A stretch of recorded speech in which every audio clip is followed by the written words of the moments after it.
നമ്മുടെ ഇടയ്ക്കിൽ ഇവിടെ വരുന്ന കേസുകളിൽ വളരെ പ്രധാനപ്പെട്ടൊരു വിഷയമാണ് കുടുംബജീവിതത്തിലെ പ്രശ്നങ്ങൾ, വീട്ടിൽ ഐക്യമില്ലായ്മ, മാതാപിതാക്കളും മക്കളും തമ്മിൽ യോജിപ്പില്ലായ്മ, മക്കളും അവരുടെ ഇണകളും തമ്മിൽ യോജിപ്പില്ലായ്മ. അത് മറ്റുള്ളവരോടൊക്കെ നല്ല രൂപത്തിൽ സംസാരിക്കുകയും ഇടപെടുകയൊക്കെ ചെയ്യുന്നു. പക്ഷേ സ്വന്തം വിഷയത്തിലേക്ക് വരുമ്പോൾ അതിൽ ഒരു കൃത്യതയും വ്യക്തതയും വരുന്നില്ല, അത് പാലിക്കാൻ സാധിക്കുന്നില്ല. ഇസ്ലാമികമായി ചിന്തിക്കുമ്പോൾ ഇതിൻ്റെയൊക്കെ പിന്നിലുള്ള പ്രധാന കാരണം എന്ന് പറയുന്നത് പൈശാചികമായ ചില ഷെറുകളാണ്. അത് നമ്മുടെ വീടുകളുമായി ബന്ധപ്പെട്ടതുണ്ട്, വ്യക്തികളുമായി ബന്ധപ്പെട്ടതുണ്ട്. ഇത്തരം വിഷയങ്ങളെ നമ്മുടെ ജീവിതത്തിൽ നിന്നും നമ്മൾ അതിനൊരു ഹൈഫ്ലിന് വേണ്ടി ചില കാര്യങ്ങൾ ചെയ്താൽ വളരെ വൈകാതെ തന്നെ നമുക്കതിൻ്റെ റിസൾട്ട് നമ്മുടെ ജീവിതത്തിൽ അനുഭവേദ്യമാകും എന്നുള്ളത് തീർച്ചയാണ്. നമ്മളിന്ന് പറയുന്നതിന് അതിനെക്കുറിച്ചാണ്. നമ്മുടെ ജീവിതത്തിലുണ്ടായ ചില പ്രതിസന്ധികൾ, പ്രയാസങ്ങൾ, ബുദ്ധിമുട്ടുകൾ, ഇതിനൊക്കെ പിന്നിൽ പൈശാചികമായ ചില ഷെറുകളാണ് എന്ന് മനസ്സിലാക്കാൻ വേണ്ടിയിട്ടാണ്. ആത്മീയമായിട്ട് നമുക്ക് ചിന്തിക്കുമ്പോൾ അതിന് ശക്തി പകരുന്ന എത്രയോ ഹദീസുകളും കാര്യങ്ങളും നമുക്ക് മനസ്സിലാക്കാൻ പറ്റും. അപ്പോൾ നിങ്ങളുടെ മക്കൾ തമ്മിൽ ഇങ്ങനെ പ്രശ്നം ഉണ്ടാകാനുള്ള കാരണമൊക്കെ ഒരു പൈശാചികത അതിലുണ്ട് എന്നുള്ളത് നമ്മൾ മനസ്സിലാക്കണം. അപ്പോൾ അതിന് നമ്മൾ എന്താ ചെയ്യേണ്ടത്?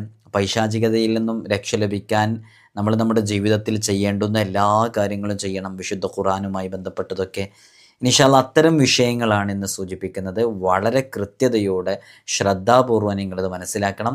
അള്ളാഹു നമുക്ക് പഠിക്കാനുള്ള തൗഫീഖ് നൽകി അനുഗ്രഹിക്കുമാറാകട്ടെ. വിഷയത്തിലേക്ക് പ്രവേശിക്കുന്നതിൻ്റെ മുമ്പ് എല്ലാ ദിവസവും നമ്മൾ സൂചിപ്പിക്കാറുള്ളത് പോലെ തന്നെ നേരിട്ട് കാണാനുള്ള ഡേറ്റ് ചൊവ്വാഴ്ചകളിൽ മാത്രമാണ്. ചൊവ്വാഴ്ച നേരിട്ട് വരാൻ വേണ്ടി ബുക്ക് ചെയ്യാൻ വിളിക്കേണ്ടത് ഞായറാഴ്ച 10 മണിക്കാണ്. വിളിച്ച് ബുക്ക് ചെയ്തതിൻ്റെ ശേഷം മാത്രമേ വരാവൂ എന്ന് ഓർമ്മപ്പെടുത്തുകയാണ്. പലരും വിളിക്കാതെയും ബുക്ക് ചെയ്യാതെയൊക്കെ വരുന്നുണ്ട്. അതുകൊണ്ടൊരു പ്രത്യേക ഓർമ്മിപ്പിക്കുകയാണ്. നമുക്ക് അങ്ങനെ നോക്കാൻ കഴിയുന്നില്ല അങ്ങനെ വരുന്നവരെ. അപ്പോൾ തിരിച്ചു പോകേണ്ടി വരുന്നുണ്ട്. നമ്മൾ ഇത്തരം വിഷയങ്ങളും കാര്യങ്ങളൊക്കെ ഇൻസ്റ്റയിലും വാട്സപ്പിലൊക്കെ അപ്ഡേറ്റ് ചെയ്യാറുണ്ട്. അതിൻ്റെ ലിങ്ക് ഡിസ്ക്രിപ്ഷനിൽ കൊടുത്തിട്ടുണ്ട്. അവിടെ നോക്കിയാൽ നിങ്ങൾക്കതിൻ്റെ എല്ലാ ഡീറ്റെയിൽസും കാണാൻ സാധിക്കുന്നതാണ്. നമ്മുടെ വീടെന്ന് പറയുന്നത് നമ്മൾ ഏറ്റവും കൂടുതലധികം താമസിക്കുന്നതും ഉറങ്ങുന്നതും നമുക്ക് സന്തോഷം ആഗ്രഹിക്കുന്ന ഒരു ഇടമാണ് യഥാർത്ഥത്തിൽ ഭവനം, നമ്മുടെ വീടെന്ന് പറയുന്നത്. അതൊരു അഭയകേന്ദ്രമാണ് യഥാർത്ഥത്തിൽ. നമ്മളൊക്കെ എങ്ങണഞ്ഞാലും എങ്ങ് പോയാലും ഇങ്ങണയണം എന്ന് നമ്മെ തോന്നിപ്പിക്കുന്നത് വീടാണ്, അല്ലേ? എവിടെ പോയാലും നമുക്ക് ആ ഒരു സമാധാനം കിട്ടില്ല, ആ ഒരു സന്തോഷം കിട്ടില്ല. നമ്മുടെ സ്വന്തം വീട്ടിലേക്ക് ഒരു യാത്ര കഴിഞ്ഞ് വിശ്രമത്തിന് വേണ്ടി വരുമ്പോഴുള്ള സന്തോഷം നമുക്കൊക്കെ അറിയാവുന്നതാണ്. അപ്പോൾ ഒരു മനുഷ്യനെ സംബന്ധിച്ചിടത്തോളം അവൻ്റെ ഒരു അഭയകേന്ദ്രമാണ് യഥാർത്ഥത്തിൽ വീട്. ആ വീടുമായി ബന്ധപ്പെട്ട് അത് സുഭദ്രമായാൽ ജീവിതം തന്നെ നല്ല രൂപത്തിൽ സുഗമമാകും. ഒരു വിശ്വാസിയെ സംബന്ധിച്ചിടത്തോളം വീട് അതൊരു വിശുദ്ധിയുടെ വിളനിലമാണ്. അപ്പോൾ വിശുദ്ധ ഖുർആൻ തന്നെ അങ്ങനെ പറയുന്നുണ്ട്, മനുഷ്യർക്ക് അതിൽ ശമനമുണ്ട് എന്ന് പറഞ്ഞ് വിശുദ്ധ ഖുർആൻ തന്നെ അതിനെക്കുറിച്ച് പറയുന്നുണ്ട്.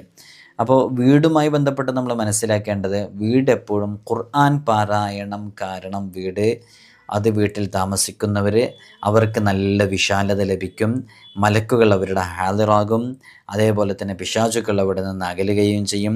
അവിടെ നന്മ വർദ്ധിക്കുകയും ചെയ്യും. ഖുർആൻ ഓതാത്ത വീട്, അതിൽ താമസിക്കുന്നവർ ഇടുങ്ങിയ രൂപത്തിലായിരിക്കും. മലക്കുകൾ ആ വീട് അവഗണിക്കുകയും ചെയ്യും. പിശാചുക്കൾ അവരുടെ താവളമാക്കാൻ വേണ്ടി തയ്യാറാകുകയും അവിടെ താവളം അടിക്കുകയും അവിടെ താമസിക്കുകയും ചെയ്യും. അത് കാരണമായിട്ട് നമുക്ക് ഐശ്വര്യവും ബറക്കത്തും ഐക്യവും ഒക്കെ കുറയും. ഞാൻ വെറുതെ പറയുന്നല്ല, ഇത് ഹദീസിലുണ്ട്. അബൂ ഹുറൈറ റളിയല്ലാഹു അൻഹു റിപ്പോർട്ട് ചെയ്യുന്ന ഹദീസ് നോക്കൂ. ഇന്നൽ ബൈത്ത ലയത്തസിഉ അലാ അഹ്ലിഹി. ഒരു വീട്, ആ വീടിൻ്റെ അഹ്ലുകാർക്ക് നല്ല വിശാലതയും എല്ലാ കാര്യങ്ങളും നൽകും. നല്ല മനസാന്നിധ്യം ഉണ്ടാകും. വതഹ്ലുറുഹുൽ മലായിക വതഹ്ജുറുഹു ശൈത്വാൻ വയക്സുറു ഖൈറുഹു അൻ യുഖറഅ ഫീഹിൽ ഖുർആൻ. വിശുദ്ധ ഖുർആൻ പാരായണം ചെയ്യുകയാണെങ്കിൽ ഷൈത്വാൻ അവിടെ ഉണ്ടാകൂല, മലക്കുകൾ ഹാദിറാകും. നല്ല വിശാലതയും നല്ല മനസ്സൊക്കെ അവിടെ നിൽക്കുമ്പോൾ ലഭിക്കും. വൈനൽ ബൈത്ത ലയളീഖു അലാ അഹ്ലിഹി വതഹ്ജുറുഹുൽ മലായിക വതഹ്ലുറുഹു ശയാത്തീൻ. ഷൈത്വാന് ഹാദിറാകുകയും മലക്കുകളുടെ സാന്നിധ്യം അപ്രത്യക്ഷമാകുകയും ചെയ്യും. അതെപ്പോഴാണ്? വയഖില്ലു ഖൈറുഹു അല്ലാ യുഖറഅ ഫീഹിൽ ഖുർആൻ. വിശുദ്ധ ഖുർആൻ കുറച്ചെങ്കിലും പാരായണം ചെയ്യാത്ത വീടാണെങ്കിൽ അങ്ങനെയായിരിക്കുമെന്ന് മുത്തുനബി സല്ലല്ലാഹു അലൈഹി വസല്ലം തങ്ങൾ പറയുന്നുണ്ട്. ഹദീസിൽ വന്നതാണ്. ഹബീബായ സല്ലല്ലാഹു അലൈഹി വസല്ലം തങ്ങൾ പറയുന്ന ഹദീസാണ്. അപ്പോൾ നിങ്ങൾ നോക്കൂ, ഹബീബായ സല്ലല്ലാഹു അലൈഹി വസല്ലം തങ്ങൾ നമ്മളോട് കൽപ്പിച്ചൊരു വിഷയമാണത്. അപ്പോൾ നമ്മുടെ വീട്ടിൽ അനൈക്യമുണ്ടോ, യോജിപ്പില്ലായ്മയുണ്ടോ, പ്രശ്നങ്ങളും പ്രതിസന്ധികളും പ്രയാസങ്ങളും ബുദ്ധിമുട്ടുകളൊക്കെ ഉണ്ടോ, അതിൻ്റെ കാരണം ഇതൊക്കെ തന്നെയാണ്. നമ്മളവിടെ വിശുദ്ധ ഖുർആൻ പൈശാചികമായ ഷെറുകളെ പൈശാചികതയുണ്ടാകുമെന്ന് മുത്തുനബി സല്ലല്ലാഹു അലൈഹി വസല്ലം തങ്ങൾ പറയുന്നു. ഖുർആൻ ഓതിയിട്ടില്ലെങ്കിൽ മുത്തുനബി തങ്ങൾ പറയുന്ന മറ്റൊരു ആയത്ത്. അപ്പോൾ ഇത്തരം പൈശാചികമായ ഷെറുകളെ നമ്മുടെ ജീവിതത്തിൽ നിന്ന് ഒഴിവാക്കാൻ വിശുദ്ധ ഖുർആൻ പാരായണം ചെയ്യണം. ഏത് സൂറത്ത് പാരായണം ചെയ്യണം? ഹബീബായ സല്ലല്ലാഹു അലൈഹി വസല്ലം തങ്ങൾ അതുമായി ബന്ധപ്പെട്ടും പറഞ്ഞിട്ടുണ്ട്.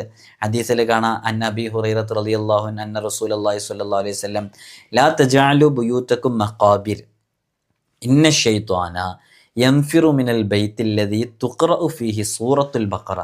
സൂറത്തുൽ ബഖറ പാരായണം ചെയ്യുന്ന വീട്, അതിൽ വലിയ ബറക്കത്തുണ്ടാകും. മുത്തനബി സല്ലല്ലാഹു അലൈഹി വസല്ലം തങ്ങൾ പറയുന്നുണ്ട്, നിങ്ങൾ നിങ്ങളുടെ വീടുകൾ ലാ തജഅലു ബുയൂതകും മഖാബിർ, നിങ്ങൾ നിങ്ങളുടെ വീടുകൾ അത് ശ്മശാനങ്ങളാക്കരുത്. അൽ ബഖറ സൂറത്ത് ഇന്ന ശൈത്വാന യൻഫിറു മിനൽ ബൈത്തില്ലദീ തുഖറഉ ഫീഹി സൂറത്തുൽ ബഖറ. സൂറത്തുൽ ബഖറ ഓതപ്പെടുന്ന വീട്ടിൽ നിന്ന് പിശാജ്, പൈശാചികത, ഷെറ്, പൈശാചികത, ബുദ്ധിമുട്ട് ഇതൊക്കെ വിരണ്ടോടും. പിശാജ് വിരണ്ടോടുക തന്നെ ചെയ്യും. അതായത് നമ്മൾ സുഹൃതങ്ങളും ദിക്റുകളും നമ്മുടെ വീടിനെ തൊട്ട് അന്യമായാൽ അത് ശ്മശാന സമാനമാകും, അത് ഖബറുകളെപ്പോലെയാകും, അത് പള്ളിക്കാട് പോലെയാകും, അത് മൂകമായി തീരും.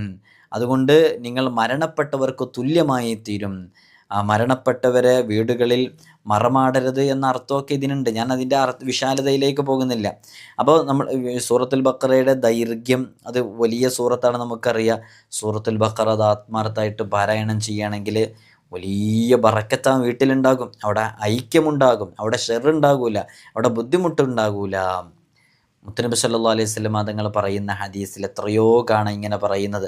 അൽ ബഖറ പൂർണ്ണമായും പാരായണം ചെയ്യാൻ പ്രയാസമുണ്ടെന്ന് സങ്കല്പിക്കുക. അത് വലിയ സൂറത്താണ്.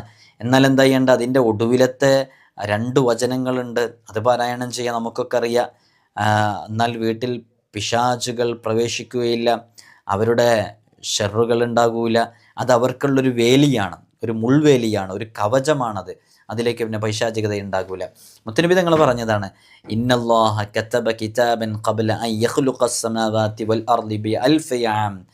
ആകാശഭൂമികൾ സൃഷ്ടിക്കുന്നതിൻ്റെ 2000 വർഷങ്ങൾക്ക് മുമ്പ് അല്ലാഹു സുബ്ഹാനഹു വ തആല വാനഭൂതലങ്ങൾ സൃഷ്ടിക്കുന്നതിൻ്റെ 2000 വർഷങ്ങൾക്ക് മുമ്പ് അല്ലാഹു സുബ്ഹാനഹു വ തആല ഇന്നല്ലാഹ കതബ കിതാബൻ, അല്ലാഹു ഒരു ഗ്രന്ഥം എഴുതിയിട്ടുണ്ട്. അതിൽ അവതരിച്ച ആയത്തുകൾ കൊണ്ടാണ് അൽ ബഖറ സൂറത്ത് അവസാനിപ്പിച്ചിരിക്കുന്നത്.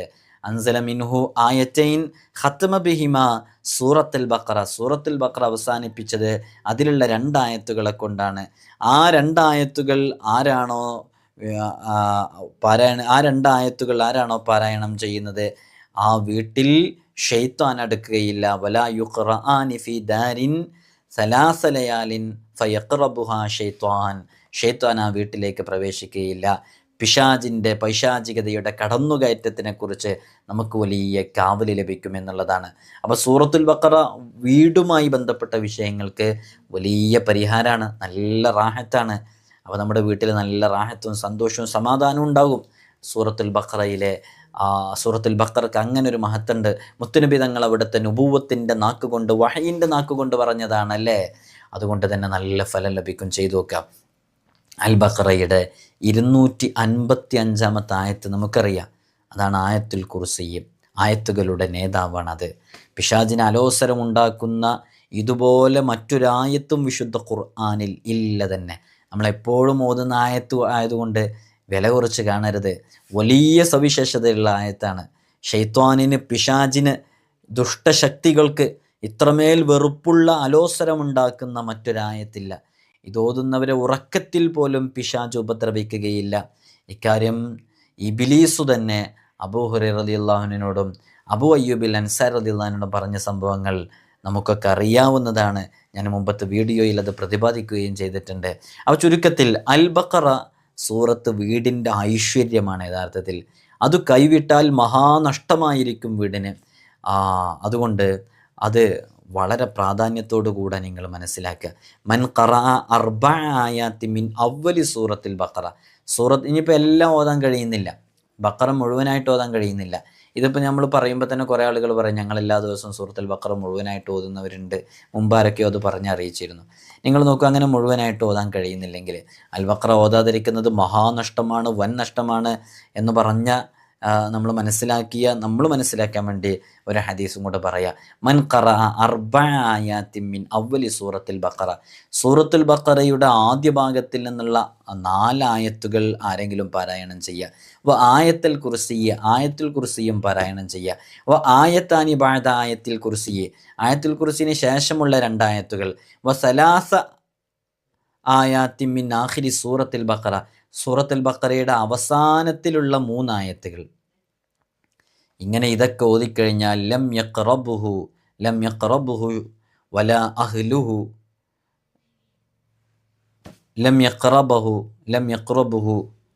വലാ അഹ്ലഹു യൗമ ഇദിൻ ഷൈത്വാന് അന്നേ ദിവസം അവൻ്റെ വീട്ടിലോ അവനിലോ അവൻ്റെ കുടുംബങ്ങളിലോ ഒന്നും അടുക്കുകയില്ല. ലം യഖ്റബുഹു വലാ അഹ്ലഹു യൗമ ഇദിൻ ഷൈത്വാൻ വലാ ഷൈഉൻ യക്റഹുഹു വലാ യുഖ്റആനി അലാ മജ്നൂനിൻ ഇല്ലാ ഫാഖ. ബോധക്ഷയം സംഭവിച്ചവരെ, ഭ്രാന്തുള്ളവരെ, ബുദ്ധിനില തെറ്റിയവരെ, മാനസിക നില തെറ്റിയവരെ, ഇവർക്കൊക്കെ ഇത് ഓതിയാൽ അവരുടെ ആ സ്ഥിതിയിൽ നിന്നും അവർക്ക് മോക്ഷം ലഭിക്കുകയും ചെയ്യും. അള്ളാഹു നമുക്ക് പഠിക്കാനുള്ള തൗഫീഖ് നൽകട്ടെ. അപ്പോൾ സൂറത്തുൽ ബഖറ അത് വലിയൊരു കവചമാണ്.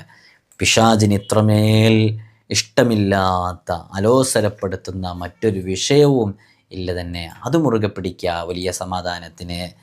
പിന്നെ നമ്മളെല്ലാ കാര്യങ്ങളും വ്യക്തിപരമായിട്ട് ചെയ്യുക. ഭക്ഷണം കഴിക്കുമ്പോൾ ബിസ്മി, കഴിഞ്ഞാൽ അൽഹംദുലില്ലാ. പിശാച് ഇങ്ങനെ അടുക്കൂല. നമ്മളിതിങ്ങനെ ഡോസ് ഇങ്ങനെ കൊടുത്തുകൊണ്ടിരുന്നാൽ, ദിക്റിങ്ങനെ ചൊല്ലിക്കൊണ്ടിരുന്നാൽ, ബിസ്മി ചൊല്ലുക, അഊദു ചൊല്ലുക, ഈ പറഞ്ഞ കാര്യങ്ങളൊക്കെ പതിവാക്കുക. വീട്ടിൽ നിന്ന് പുറത്തിറങ്ങുമ്പോൾ അനസ് റളിയല്ലാഹു അൻഹു റിപ്പോർട്ട് ചെയ്യുന്ന ഹദീസിൽ കാണാം, മുത്തനബി ഞങ്ങൾ പറയുന്നുണ്ട്, ഒരാൾ സ്വന്തം വീട്ടിൽ നിന്ന് പുറത്തിറങ്ങുന്ന സമയത്ത് ബിസ്മില്ലാഹി തവക്കൽതു അലല്ലാഹ് ലാ ഹൗല വലാ ഖുവത ഇല്ലാ ബില്ലാ എന്ന് ചൊല്ലിയാൽ പിശാചൊക്കെ അപ്പോൾ പറയുന്നത്രേ, അങ്ങനെ ചൊല്ലിക്കഴിഞ്ഞാൽ ചില പിശാച്, മറ്റുള്ള പിശാചുക്കളുടെ ശൈത്താനൊക്കെ അങ്ങനെ പറയുന്നത്രേ, ഓനെ നമുക്ക് തിരിപ്പിക്കാൻ പറ്റില്ല, ഓനെ നമുക്ക് വഴികേടിലാക്കാൻ കഴിയില്ല, ഓൻ്റെ പിന്നാലെ പോയിട്ട് കാര്യമില്ല എന്ന് പറയുന്നത്രേ. അത്രമേൽ നമുക്ക് ഹൈഫ്ള് ലഭിക്കുന്ന, കവചം ലഭിക്കുന്ന അത്ഭുതകരമായ ഒരു ദിക്റാണത് ബിസ്മില്ലാഹി തവക്കൽതു അലല്ലാഹ്. ഇത്തരം കാര്യങ്ങൾ ജീവിതത്തിൽ പകർത്തി നോക്കുക. എൻ്റെ സ്വന്തത്തിനോടും നിങ്ങളോടും എല്ലാവരോടാണ് അറിയിക്കുന്നത്. അല്ലാഹു തൗഫീഖ് നൽകട്ടെ. അസ്സലാമു അലൈക്കും വറഹ്മത്തുള്ളാഹി.